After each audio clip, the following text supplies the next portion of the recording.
Welcome back to my vlog channel again. कैसे हैं आप लोग? मैं बहुत ही बढ़िया हूँ। होप करता हूँ आप लोग भी बहुत ही बढ़िया होंगे। सो गाइस, पहले तो आप लोगों का जो मतलब थंबनेल एंड टाइटल देख के तो चल गया होगा कि ये कोई मेरा लाइफस्टाइल व्लॉग नहीं है।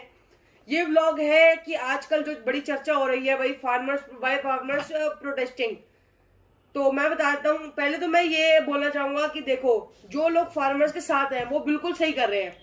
क्यों सही कर रहे हैं? मतलब जब मैं अपने ओपिनियन पे नहीं ले रहा कि जैसे मैं उनसे साथ हूं तो मैं कह रहा हूँ कि हाँ चलो मैं उनके साथ हूँ तो आप लोग भी साथ हो तो बहुत बढ़िया है। बट मैं आपको बताऊंगा कि आप लोग जो साथ हो तो क्यों बढ़िया है। पूरे सारे रीजंस बताऊंगा कि फार्मर्स के साथ लोग क्यों है, और जो नहीं है मतलब जो ऑपोजिट है फार्मर्स के, सो उनको ही मैं बता दूं कि यार मेरी वीडियो एंड तक देखना और आप लोगों को सब पता चल जाएगा कि जो मतलब मैंने स्क्रिप्ट तैयार करी है इस फोन में, वो स्क्रिप्ट ले ली है। मैं साफ साफ बोलता हूँ, जो स्क्रिप्ट तैयार करी है उसमें सब कुछ है फार्म बिल 2020 के बारे में। और वो मतलब जैसे मैं बोलूंगा ना आप लोगों को तो आप लोगों को सब समझ आ जाएगा, और फार्म बिल 2020 एक तरह से मैं एक्सप्लेन भी कर दूंगा।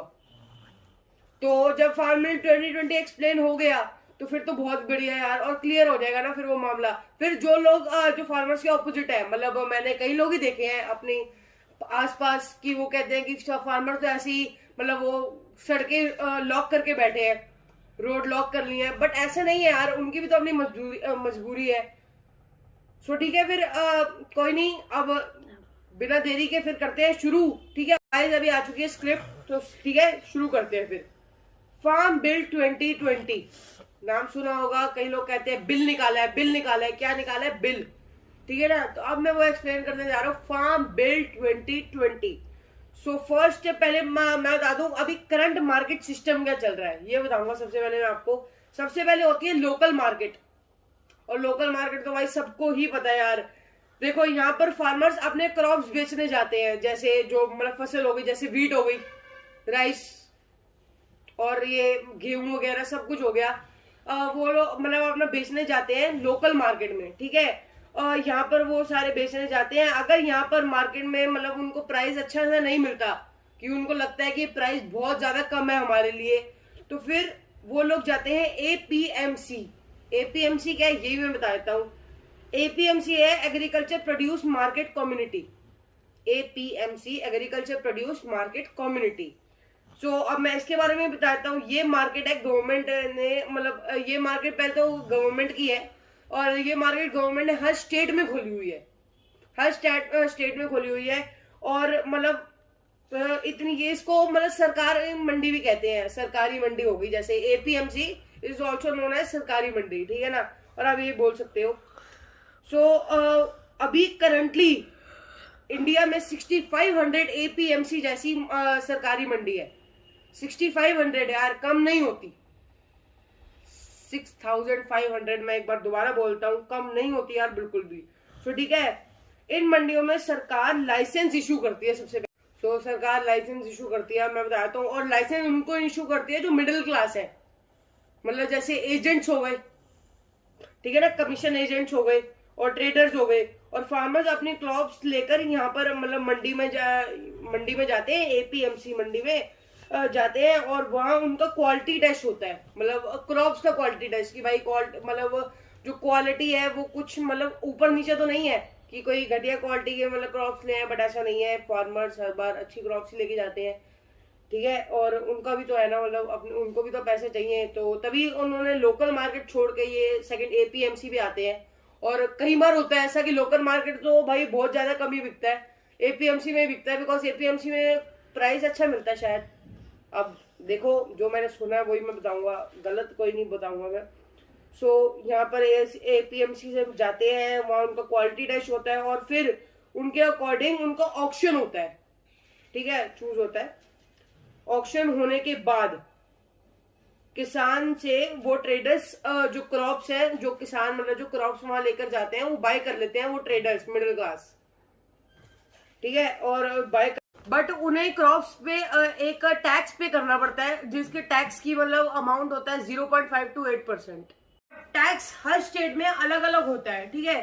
सो अब किसानों के पास मतलब फार्मर्स के पास होता है MSP, minimum support price. MSP के बारे में अब हम पढ़ते हैं। इसमें फार्मर्स के मतलब जो फूड होता है वो डायरेक्टली प्रोड्यूस होता है गवर्नमेंट को, बट ये फार्मर्स के लिए कुछ ज्यादा बेटर तो नहीं होता, इसके बारे में पढ़ते हैं। इसमें जो फार्मर्स होते हैं वो अपना जो फूड होता है वो डायरेक्टली प्रोड्यूस करते हैं गवर्नमेंट को, ठीक है। बट ये इतना ज्यादा तो ज्यादा ठीक नहीं होता, बट ये ठीक होता है फार्मर्स के लिए। 2020 अब हमारा मेन टॉपिक पे हम बात करने जा रहे हैं। बट इसमें बेसिकली वैसे तो 3 बिल आए हैं, पर फर्स्ट बिल शुरू करने से पहले मतलब हम जो हमारे किसान भाई हैं, जो एक अंकल है, सरदार जी अंकल है, वो उनकी एक स्पीच सुन लीजिए, फिर उसके बाद करते हैं फर्स्ट टॉपिक शुरू। तो जो हमारी मांगे हैं, हमारी भारत सरकार 3 कानून लेकर आई है एग्रीकल्चर के संबंध में। वो तीनों कानून किसानों के खिलाफ हैं, कारपोरेट के पक्ष में भुगतते हैं। इसके लिए हमारी ये मांग है कि ये कानून हर हाल में रद्द किए जाएं। मोदी सरकार कहती है कि ये कानून हम किसान के भले के लिए लाए। हम बात करते हैं फार्म बिल 2020 के फर्स्ट टॉपिक के बारे में। बट उससे पहले मैं कुछ पूछना चाहता हूँ आप लोगों से कि आप लोगों को उन अंकल की स्पीच कैसी लगी, जेन्युइन बताना कमेंट्स में। मुझे तो बहुत अच्छी लगी, इसलिए मैंने ऐड करी। सो ठीक है, उसका फर्स्ट पार्ट है farmer produce trade and commerce bill 2020। MC में लिमिटेशंस है कि वो डायरेक्टली जाकर फार्मर से मतलब परचेज नहीं कर सकते क्रॉप्स। सिर्फ वो लोग परचेज कर सकते हैं फार्मर से डायरेक्टली जिनको गवर्नमेंट मतलब जो लाइसेंस इशू करती है, जिनके पास लाइसेंस होगा, ठीक है, वही कर सकते हैं। एंड जो प्रोड्यूसर्स एंड होलसेलर्स थे उन्हें ट्रेडर्स से ही खरीदना पड़ता था। अब मिडलमैन होने की वजह से फार्मर जिस रेट पर मतलब अपना क्रॉप्स प्रोड्यूस करते थे एंड कंज्यूमर्स यानी हम लोग जिस रेट पर खरीदते हैं, उसमें इतना डिफरेंस आ जाता है कि हम लोग सोच भी नहीं सकते। अब जब मैं एग्जांपल देने पे आऊँ तो मैं वो एक मिनट को एग्जांपल देता हूँ। जो अनियन ₹100+ का मार्केट में मिलता है, मतलब 100 रुपए से भी ज्यादा का मार्केट में मिलता है, बट उस टाइम पे भी फार्मर्स को ₹10 ही मिलते हैं, सिर्फ 10 रुपए मिलते हैं। सोच लो भाई प्रॉफिट कितना मतलब कमा रही है ना। 10 रुपीज ही मिलते थे, बिकॉज जो मीडियम जो मतलब मैक्सिमम प्रॉफिट है, मतलब आप 90 रुपीज सुन लो, जैसे 100 रुपए के प्याज आए, 10 रुपए फार्मर्स को मिले, समझो 90% बीच वालों मतलब देख लो भाई, खुद सोच सकते हो आप कि फार्मर्स तो बेचारे, फिर वो क्यों ना वही ऐसे प्रोटेस्ट करे और कहते हैं कि ये सबसे पीसफुल प्रोटेस्ट है यार, और सच में है यार। अभी कोई लड़ाई वड़ाई तो नहीं कर रहे, ठीक है ना। सो अब मैं आपको आगे बढ़ के बताता हूँ। इसी के साथ साथ प्राइवेट मार्केट को सेटअप करने की परमिशन दे देते हैं, बट उसमें गवर्नमेंट का कोई कंट्रोल नहीं होता। अब उसमें फार्मर मिडलमैन को बाईपास करते हुए डायरेक्टली रिटेलर्स एंड होलसेलर्स को अपना फूड डायरेक्टली भेज सकते हैं। उसे फार्मर्स को अपना फूड के हाई प्राइसेस मिलने के चांसेस होते हैं। बट देखो अब क्या कर सकते हैं, क्या बोल सकते हैं। वैसे मैं तो कहता हूँ कि हाँ, जो ये मतलब जो बाईपास करते हुए फार्मर्स जो बेचते हैं मिडलमैन को, तो उसमें काफी ज्यादा हाई रेट्स मतलब मिलते हैं। सो ठीक है, अब चलते हैं सेकंड बिल पे। अब मैं सेकंड बिल का आपको नाम बताता हूँ, farmers agreement of price assurance and farm service bill 2020। Bill है बेसिकली कॉन्ट्रैक्ट फार्मिंग पे। अब जिससे फार्मर्स बायर से डायरेक्टली एग्रीमेंट साइन कर सकते हैं। फसल उगने से 5-6 महीने पहले, मतलब 5 to 6 months पहले ही एग्रीमेंट में क्रॉप के रेट डिसाइड हो जाएंगे।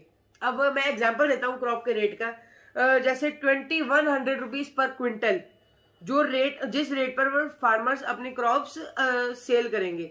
फार्मर्स को ये फायदा होगा कि फ्यूचर में अगर मार्केट प्राइस डाउन हो जाता है, for example 1700 rupees per quintal आ जाए, तो इस मतलब जो इन फार्मर्स हैं उनको अच्छा प्राइस रेट मिल जाएगा, जो क्योंकि एग्रीमेंट की वजह से। देखो अगर फ्यूचर में जो प्राइस है वो डाउन, क्योंकि अप डाउन होता रहता है, ठीक है। अब जैसे प्राइस डाउन होकर 1700 रुपीज या 1600 रुपीज क्विंटल आ जाता है, तो मतलब उनको वो रेट नहीं मिलेगा, मतलब जैसे 1700 रुपये क्विंटल नहीं मिलेंगे, उनको मिलेंगे 2100 रुपीज क्विंटल ही, क्योंकि एग्रीमेंट की वजह से। क्योंकि भाई एग्रीमेंट पहले साइन कर चुके हैं और उनके पास प्रूफ भी है कि एग्रीमेंट साइन कर चुके हैं, उसमें लिखा है 2100 रुपीज पर क्विंटल, तो भाई फिर 2100 रुपये पर क्विंटल भी मिलेगा। तो ठीक है, फिर बिना देरी के करते हैं थर्ड बिल, और ये लास्ट बिल है यार। दूसरा उन्होंने वो कहते हैं कि जी हम तो बिचौलियों को निकालने के लिए हमने ये कानून लाए हैं, तो हम कहते हैं डिफाइन बिचौलिया। हमारे पंजाब और हरियाणा का marketing system, this is one of. Third bill जब मैं शुरू करूं तो उससे पहले आपने एक वीडियो देख ली होगी, मैं सेकंड बिल बोलने के मतलब खत्म करने के बाद बोलना भूल गया था। जो थर्ड बिल के मतलब पहले एक अंकल ने वो बोला है, ठीक है। सो वो कैसा लगा वो भी जेन्युइन बताना भाई कमेंट में। वैसे मेरे को दोनों अच्छे लगे इसलिए मैंने ऐड किया। सो ठीक है, फिर आप बढ़ते हैं थर्ड बिल की ओर। एसेंशियल कमोडिटीज अमेंडमेंट बिल 2020, ये 1955 में लॉन्च हुआ था। इस लिस्ट में सरकार स्टॉक मेंशन करती है, बट मतलब सरकार जो इसमें स्टॉक की लिस्ट बनाती है और मेंशन करती है, बट इसमें स्टॉक एक लिमिटेड अमाउंट तक होता है, अनलिमिटेड नहीं होता, लिमिटेड अमाउंट तक होता है। अब इस बिल में अमेंडमेंट किया गया है कि मतलब कई आइटम इस बिल जो लिस्ट होती है स्टॉक लिस्ट उससे हटा दी गई है, लाइक सीरियल्स, पल्सेस और एडिबल ऑयल और पोटैटो एक्सेट्रा एक्सेट्रा। ये मैं ये नहीं बोला कि ये 4 ही मतलब चीजें हटाई है, एक्सेट्रा एक्सेट्रा काफी सारी हटा दी है। तो यही था, ये तो छोटा सा भाई सिंपल सा बिल था यार कि इसमें जो थर्ड बिल में जो सरकार होती है वो स्टॉक मतलब स्टॉक लिस्ट बनाती है और स्टॉक चेक करती है और एक लिमिटेड क्वांटिटी तक होता है स्टॉक। आज तक के बिल, ठीक है। और मतलब यही थी आज तक की फार्मर्स। यार सच सच बताऊं तो मैं फार्मर्स के पास जा नहीं पाया, पता नहीं क्यों नहीं जा पाया यार। एक तो टाइम नहीं है, ऊपर से यार मेरे को काफी ज्यादा बुरा लग रहा है यार कि ये फार्मर्स, पहले लाठीचार्ज भी हुआ था एंड वो टीयर गैस भी फेंकी जा रही है उनपे। बट कोई नहीं, अब देखो अब तो सिंगू बॉर्डर पे खैर बैठे हैं, काफी ज्यादा पास है, बट क्या कर सकते हैं यार, मैं नहीं आ सकता वहां इसलिए। बट मैंने आपको सब कुछ बताया यार, ठीक है। और एक से एक जानकारी, मैंने स्क्रिप्ट तैयार करी थी पूरी और इस फोन में थी वो स्क्रिप्ट, तो पढ़ के आपको सब कुछ बताया मैंने। और ये शूटिंग पता है 4 दिन में हुई है, मैं साफ साफ बोलता हूँ 4 दिन में होती है। ये कैमरामैन मेरे, थैंक यू कैमरामैन कि मतलब उन्होंने काफी ज्यादा भाई मेहनत करी है शूटिंग करने में, ठीक है। सो आज की वीडियो यही तक थी। अगर आपको वीडियो अच्छी लगी हो तो लाइक कर देना वीडियो का यार, लाइक कर देना। और अगर नहीं लगी हो तो मैं कहता हूँ यार भाई, हाँ अब से एक और रूल जारी होता है कि अगर ना अच्छी लगी हो तो डिसलाइक मार देना। बट जब डिसलाइक मारोगे तो कमेंट में जरूर बता देना कि क्यों आपने डिसलाइक मारा यार, ठीक है। तो फिर मैं आगे से उस गलती को मतलब सुधारने की कोशिश करूंगा, ठीक है। एंड शेयर कर देना मेरी वीडियो को हद से हद, मतलब फैमिली के साथ, फ्रेंड के साथ। एंड कमेंट कर देना वीडियो पे कि वीडियो कैसी लगी एंड अगली वीडियो के टॉपिक बता देना। वैसे मैं बता देता हूँ कि नेक्स्ट टॉपिक जो मतलब मेरे इंस्टाग्राम को आप पहले फॉलो कर लो, डीजे व्लॉग्स, ठीक है। डिस्क्रिप्शन में लिंक भी है और यहाँ पर भी आ रहा है भाई, तो कर लो यार, सामने सामने है यार, सामने सामने है, ठीक है। तो वहां पर आप जाके मैंने मतलब वोटिंग डाल दी थी स्टोरी में कि पहले मैं मतलब जो मतलब ये वाली वीडियो है वो फार्मर्स पे बनाऊं या विंटर क्लोथ्स पे बनाऊं, क्योंकि भाई मेरे को काफी सारे मतलब मैसेजेस आते हैं इंस्टा पे कि आप मतलब एक वीडियो बनाओ जहां पर सस्ते से सस्ते विंटर क्लोथ्स मिलते हैं। तो ठीक है, अगली मतलब पूरी कोशिश करेंगे अगले व्लॉग उस पर बनाने की, ठीक है। तब तक के लिए goodbye and subscribe the channel, press the bell icon. अगर आपने अभी तक नहीं किया यार तो फटाफट कर दो यार, फटाफट बढ़ाओ सब्सक्राइबर, अभी तो कुछ भी नहीं हुए। और भाई व्यूज तो भाई बढ़िया से बढ़िया होना चाहिए, बिकॉज बहुत ज्यादा मेहनत लगी है इस पे, 6 दिन की भाई मतलब मेहनत लगी है, ठीक है ना। तो प्लीज यार हाथ जोड़ के विनती है। चलो फिर चलते हैं, नेक्स्ट व्लॉग में मिलते हैं। हथ मुच्छां ते फेरे पई, ओ पेटां दा की वग करूंगा, खड़ना जिथे साना